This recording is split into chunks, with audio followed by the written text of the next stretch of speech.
Marriage cancer literally is marriage cancer. It starts with a little tumor, so to speak, a little cell, like a lie, for example.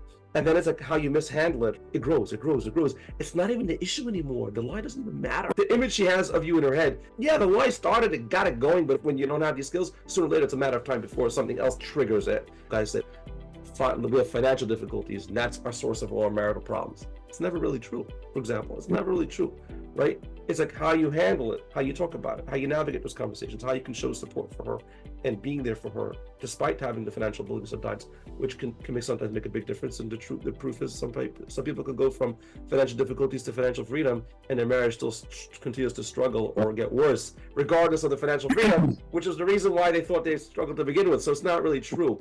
So I'm just trying to point out, like, the marriage cancer is it's a tumor, so to speak. It has to be treated. I appreciate Jeff taking the time to share with us a little bit about his marriage transformation journey. Jeff, to whatever degree you feel comfortable, can you just give a little bit of background information about who you are, a little bit about your marriage, and what led you to Amazing Marriage Fast Track?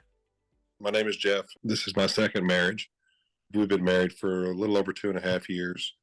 We both have previous marriages, so I'm not the only one who's in second or third marriage, but I'd known Kim for years, 20 plus years, just living in a small town. And we were very well acquainted with each other whenever the connection happened between us after my divorce. And everything kind of clicked, and the relationship took off. And we had so much in common, enjoyed each other's company so much. We really had a good time. We were both in the same stages of life. Our kids were grown, and we were, ready for something solid, and just everything aligned well for us in the beginning. When you say aligned well, can you give a little bit more depth? Is it just stage in life, or things in personality or emotions? Well, stages in life for sure.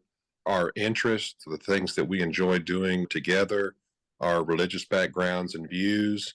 I could probably go on and on, but it was everything that whenever you are in the search for a relationship, everything fit. Our personalities meshed well together. Our interests, and one of the big things for both of us was our religious views and backgrounds. That was a strong point, because we both had felt like in the past we maybe didn't live up to the expectations that we should have been living up to, that aligned with our religious views, and we were both looking for that. Can I jump in for a second and comment about something you just said? I'm glad that you elaborated on this, because it's really important for guys to understand.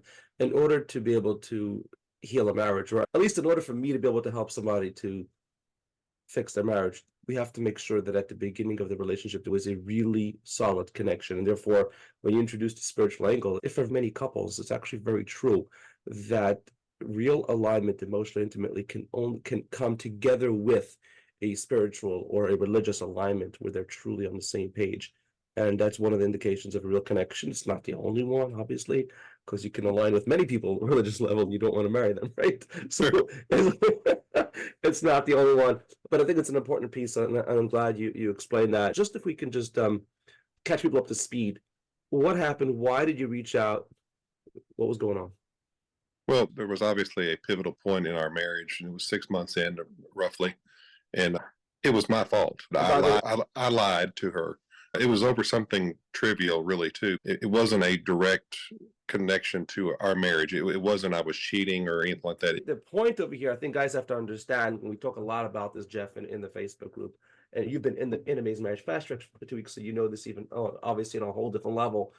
The 3% of the things that a guy says or does gets in the way of the other 97%, and blocks emotional connection, blocks trust, blocks communication. And I think it's important for guys to understand, a lie is a lie, even though it was benign, and it really wasn't, so to speak, on a scientific objective level. It wasn't like a major deal. Like, it really wasn't. I'm not just saying it to protect Jeff. I worked with you for a while. I know what it's about. But it doesn't matter, because the 3% that she picked up was the lie and what it did to her. What happened over the last 2 years since that lie? Just a little bit of a snapshot of what was going on or not going on between you and Kim in your marriage. So, like I said, prior to that incident, the lie, my marriage was fantastic. I mean, everything was great. We weren't a couple that even really had many disagreements, much less all-out arguments. And from that point, that was a pivotal point in the marriage that everything just, it was almost like it started to unravel. When you say unravel, what does it mean? Well, the trust, first of all, was broken, and I could pick up on the insecurities that she had about me. Along with that came communication difficulties. Everything just become awkward. Like when we would have conversation, I could look at her and almost tell that everything I was saying she was questioning. And from that point, it's like a snowball. It starts out small. There was this little, what I'll refer to as an innocent lie, even though it wasn't innocent. That damage. It was a lie relating to your parenting of your children that were not her children, really, Sure. essentially. If that's what it was about. It was just something you felt you didn't want to burden her or bring her into it. Yeah. And I mean, Essentially. that I didn't want to burden her, nor did I want to, at the point I was struggling with it so bad that I didn't want to talk about it. My easy way out is all it was. And So let's fast forward a bit. Naturally, this breakdown in trust is spreading into other parts of your marriage. You're seeing more communication difficulties. Are these showing up more like awkward, quiet, cold type, or is it more like heated argument, disagreement type of communication? so some of both. There was the awkward, quiet, cold moments, and then there was whenever I was, I guess, becoming impatient with that situation, I would bring the topic up and I would talk, because my belief was if we talk about it enough and we rehash it enough, eventually she'll see my sincerity behind being sorry and accepting and owning the mistake that I made. So what happened when you applied that strategy?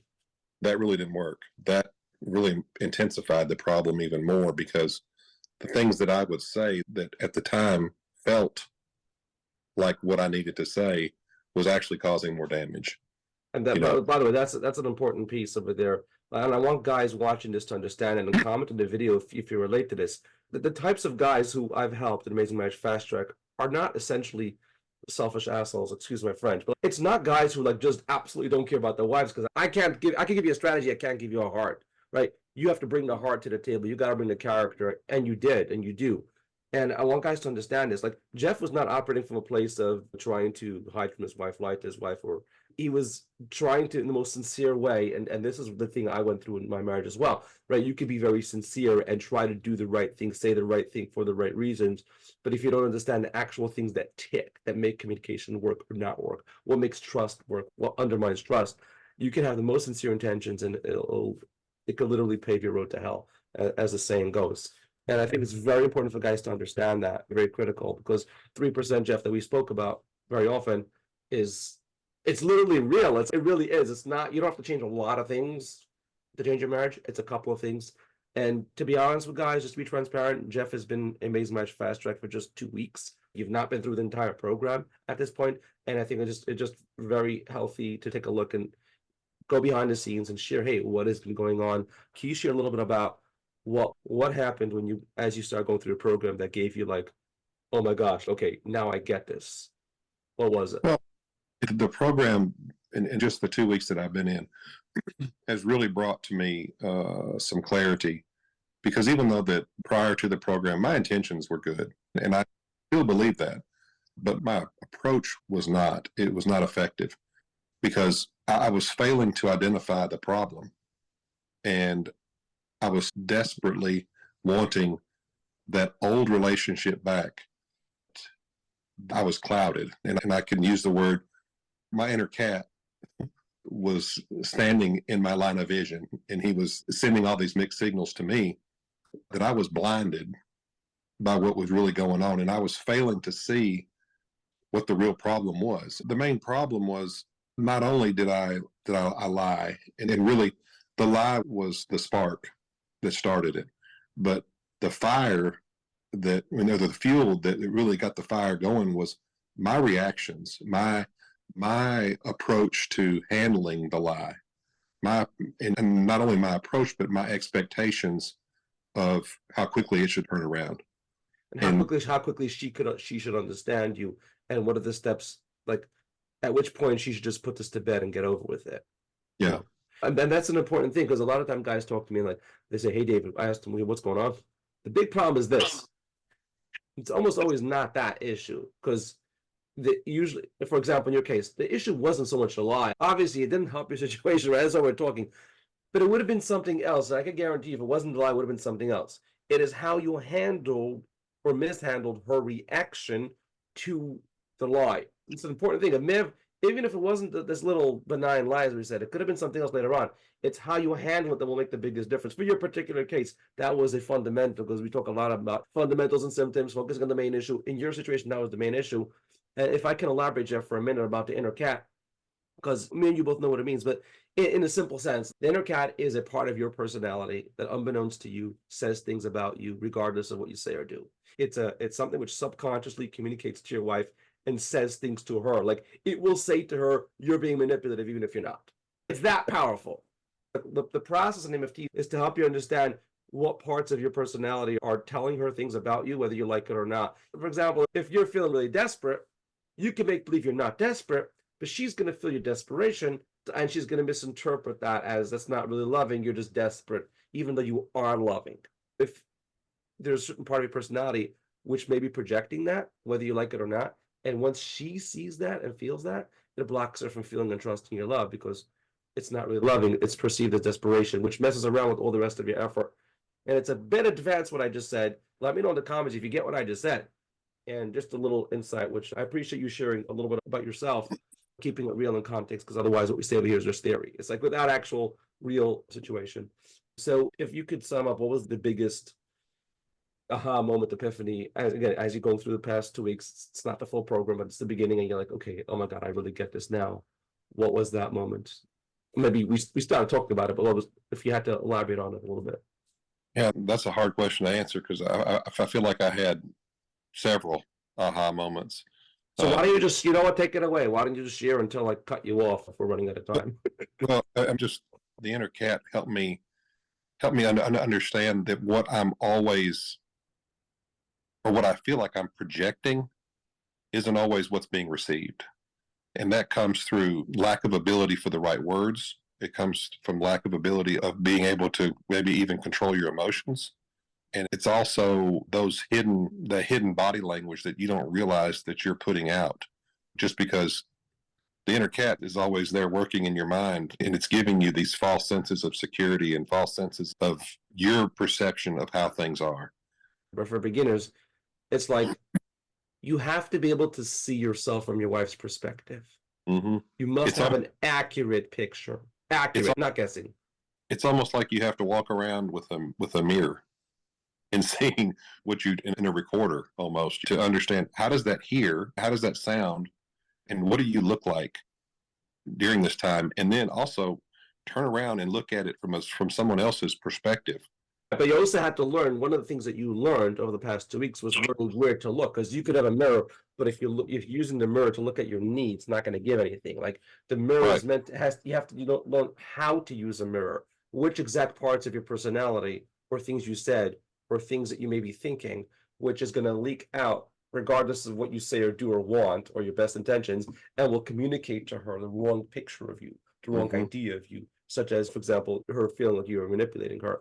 So I appreciate you sharing that. And for guys watching this, we talk a lot about this marriage cancer and all that. Marriage cancer literally is marriage cancer. It starts with a little tumor, so to speak, a little cell, like a lie, for example. And then it's like how you mishandle it, or you, me, other guys, right? No, it's not just about you, Jeff. And when somebody mishandles it, it grows, it grows, it grows. It's not even the issue anymore. The lie doesn't even matter. Right. The image she has of you in her head, we went through this whole profile, putting together the whole picture, right? And we're still in the middle of it, actually. Yeah, the lie started, it got it going, but it would have come from somewhere else sooner or later. Like when you don't have these skills, sooner or later, it's a matter of time before something else triggers it. And then mishandled conversation. Because guys, a lot of time guys say, oh yeah, our difficulties are, we have financial difficulties, and that's our source of all our marital problems. It's never really true, for example. It's never really true, right? It's like how you handle it, how you talk about it, how you navigate those conversations, how you can show support for her and being there for her, despite having the financial ability sometimes, which can sometimes make a big difference. And the proof is some people can go from financial difficulties to financial freedom, and their marriage still continues to struggle or get worse, regardless of the financial freedom, which is the reason why they thought they struggled to begin with. So it's not really true. So I'm just trying to point out, like, the marriage cancer is it's a tumor, so to speak. It has to be treated. What are your thoughts? What are the things you're hopeful for looking forward given the skills that you've learned? And what are you looking forward to in terms of using the AMFT skills that you've already picked up? I'm looking forward to regaining her trust, regaining that connection that we had in the beginning. And unfortunately, I wish that I would have had these tools and some of this clarity before any of this happened. I definitely could have handled it differently. But right now, I feel like I'm trying to correct 2 years worth of behavior. And I feel 100% confident that we can pull this out and we can make this change. And, or I shouldn't say I can make this change, because in this situation, I don't feel any blame lies in her lap. I can't say that I felt that way before. I started the program because I felt like it had gone on so long. You were quietly blaming her, even though you didn't want to blame her. But you were blaming her. But one of the beauties and one of the powers that gets unlocked when someone like yourself actually throws his heart and his character into the program is that once you can see something from her perspective, truly see it, like as if you're looking through her eyes, automatically the blame, you can wipe away that blame, wipe away that judgment, because you can actually see things from her perspective. And we don't have the tools and the understanding to really dissect the situation and look at, first of all, find the root cause of the problem, and then look at all the legs that have grown off that problem since that one problem. Subconsciously, in my mind, before I started the training, I know I had the thought of enough is enough. Oh, you did. I mean, the second time we spoke, it was like I felt that energy from you. I was like, you were frustrated. You were frustrated. Yeah. I felt like, how long can I take this beating? Right. And then once I started the training, the clarity started coming that, okay, the lie was a mistake and it started the fire. But for the last 2 years, you've been throwing gas on it, not intentionally, but you have. And that's what I'm looking to. I'm excited to see the change. Me too. Me too. Just to be, because really I could go on for an hour about this, but in a nutshell, what I'm looking for is that peace that was there before. And you guys once had, which that leads back to the beginning of a conversation over here. It's something which you guys had that connection. And that's what AMFT for. It's like for the guys watching this who, like, if you know you guys have had that connection and you want to get the clarity, like Jeff had, the clarity of, it's important to go deep, because if you want to make sure that you have the skills and in the future you could be able to identify problems in the relationship, identify misconnections in the communication.